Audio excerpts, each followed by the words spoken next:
안녕하세요. 오늘 이 시간에는 공유물 분할 청구를 하여 합의가 안 되었을 경우 형식적 경매로 진행되는 경매 물건들에 대하여 말씀을 드리겠습니다.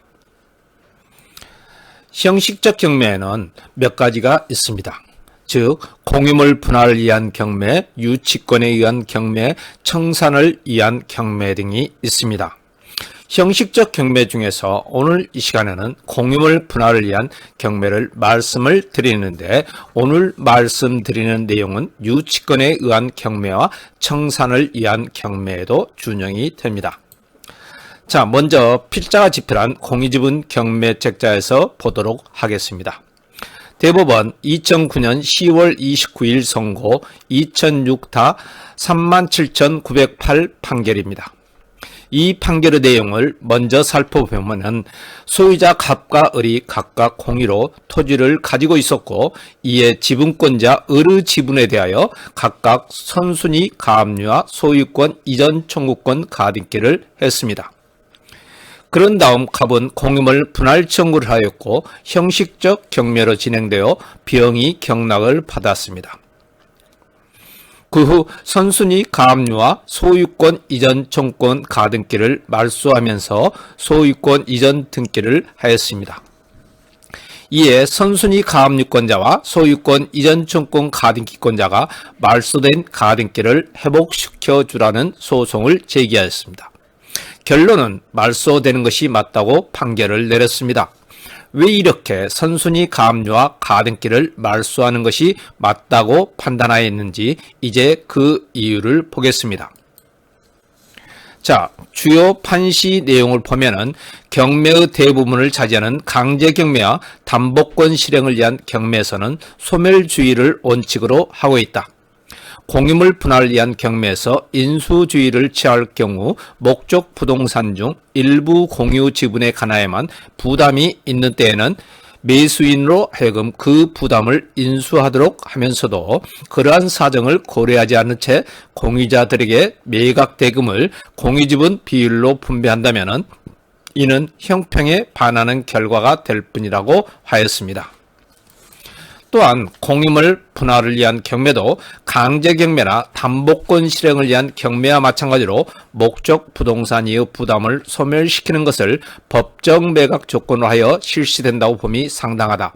다만 집행법원은 필요한 경우 이와 같은 법정 매각 조건과는 달리 목적 부동산이의 부담을 소멸시키지 않고 매수인으로 하여금 인수하도록 할 수 있으나 이때는 매각 조건 변경 결정을 하여 이를 고지하여야 한다. 즉 원칙은 소멸주의나 법원의 필요에 따라서 인수주의를 취하고자 한다면 그 내용을 매각 물건 명세서에 고지해야 한다고 하였습니다. 이제 현재 경매가 진행 중인 물건을 보면서 인수주의를 취했는지 소멸주의를 취했는지를 보도록 하겠습니다. 그러나 인수주의와 소멸주의에 관계없이 거의 모든 경매 사이트는 선순위 가등기 가처분 인수라고 나와 있는 경우가 많습니다. 자, 장흥지원 2024 타경 275에 대해서 살펴보겠습니다. 이 물건은 공유물 분할 위한 형식적 경매로 진행이 되고 있고 현재 최초 법삭 가격의 21%에 진행이 되고 있습니다. 이 물건도 선순위 가등기권자 백형준 씨가 있습니다. 이제 법원의 매각 물건 명세서를 살펴보겠습니다. 매각 물건 명세서를 보면은 가등기가 담보 가등기인지 순위 보전 가등기인지 권리 신고가 없고 이 가등기는 말소되지 않고 매수인이 인수한다는 특별 매각 조건이 있습니다. 그러므로 이 물건은 가등기가 말소되지 않고 인수가 됩니다. 자, 이제 창원지방법원 2024 타경 104426호 물건을 보도록 하겠습니다. 이 물건도 최초 법삭 가격의 25%의 경매가 진행되고 있고 선순위 가처분이라고 나와 있습니다. 물건 내력도 선순위 가처분권자인 정서연 씨가 있습니다. 이제 법원의 매각 물건 명세서를 살펴보겠습니다. 매각 물건 명세서를 보면은 가처분 등기는 말소되지 않고 매수인이 인수한다는 특별 매각 조건이 있습니다.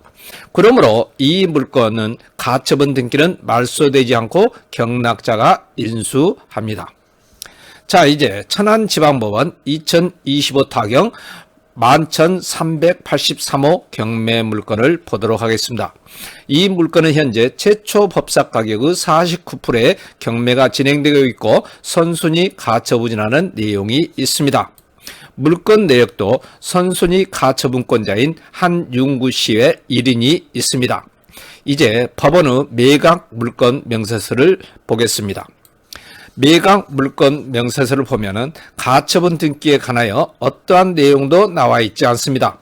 그러므로 이 물건의 가처분 등기는 위에서 봤던 물건과는 달리 경락자가 인수함이 없이 말소가 됩니다. 이렇게 몇 개의 공유물 분할을 위한 형식적 경매 물건을 보셨듯이 선순위 가등기 가처분이라도 어떤 물건은 인수하고 어떤 물건은 인수하지 않는다는 것을 알 수가 있습니다. 그러므로 여러분들께서는 이런 물건을 분석하실 때는 반드시 경매법원의 매각 물건 명세서를 확인하셔서 판단하시는 것이 중요합니다. 자, 이제 강의를 마치기 전에 공유물 분할을 위한 형식적 경매 물건만 잘 분석해도 여러분들은 큰 이익을 보실 수가 있다는 것을 말씀드립니다. 필자는 평소 강의를 하면서 돈이 없지 물건이 없는 것이 아니다라는 말씀을 많이 합니다. 여러분들께서도 똑같은 말씀을 드리고자 합니다. 마지막으로 세영 경매아웃에는 오프라인 강의와 함께 온라인 강의를 하고 있습니다. 강의는 매주 화요일과 목요일 일주일에 2번 저녁 7시부터 9시까지입니다. 수강을 원하시는 분들은 참고하시길 바랍니다. 자, 오늘 강의는 여기서 마치겠습니다. 감사합니다.